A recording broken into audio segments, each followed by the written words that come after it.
Hello అండి. గోంగూర నువ్వుపప్పు పచ్చడి ఎలా చేయాలో ఇప్పుడు మనం చూసేద్దాం. ముందుగా గోంగూర ఒక 2 కట్టలు గోంగూర తీసుకోవాలండి. గోంగూరని కట్టల్లో తీసుకుంటారు కదా, కొనుక్కుంటాం కదా, అందుకని కట్టల్లో చెప్పానండి. ఒక 2 కట్టలు గోంగూరని తీసుకొని వాటర్ పోసి క్లీన్గా వాష్ చేసుకోవాలండి. చూడండి నేను ఎలా వాష్ చేస్తున్నానో అలాగా క్లీన్గా వాటర్ పోసి వాష్ చేసుకోవాలండి.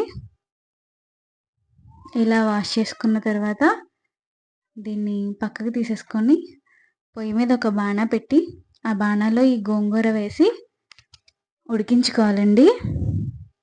ఇందులో వాటర్ పోయాల్సిన అవసరం ఏమాత్రం లేదండి. గోంగూర ఇలాగే బాగా ఉడికిద్ది. వాటర్ ఏం పోయకుండా ఇలా ఉడికించుకోండి బాగా. ఇలా ఉడుకుతునేటప్పుడు ఒకసారి ఈ గోంగూరని బాగా కలుపుకోండి. కిందన్న గోంగూర అంతా బాగా ఉడికిపోద్ది, పైన ఉడకదు. కాబట్టి కిందన్న గోంగూరని పైకి, పైన గోంగూర కిందకి వెళ్ళేలాగా కలుపుకోండి. చూడండి నేను కలుపుతున్నాను.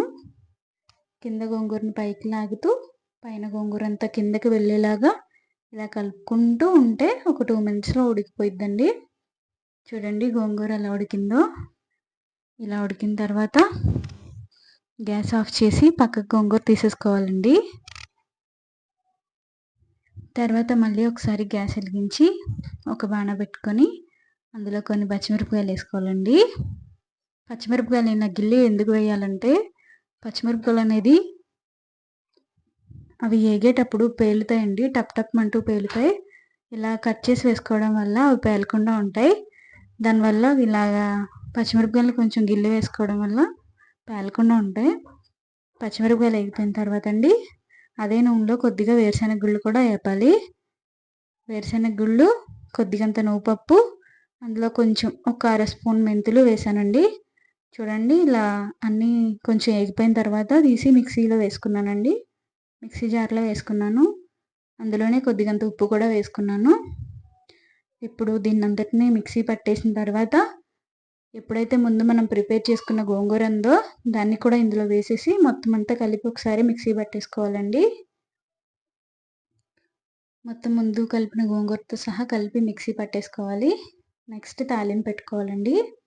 తాలింపు కోసం కొద్దిగా నూనె వేసి బాణాలో కొంచెం అంత తొక్క తీసిన వెల్లుల్లిపాయలు వేసానండి.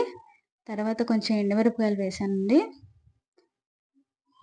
కలిపిన తర్వాత కొద్దిగా ఆవాలు, కొంచెం అంత జీలకర్ర,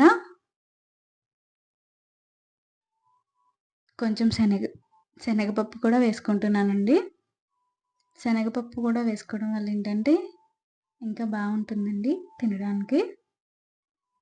గోంగూర పచ్చడి బాగా టేస్టీగా అనిపిస్తుంది. ఇవన్నీ బాగా వేగిన తర్వాత కరివేపాకు కొంచెం వేసుకుంటున్నానండి.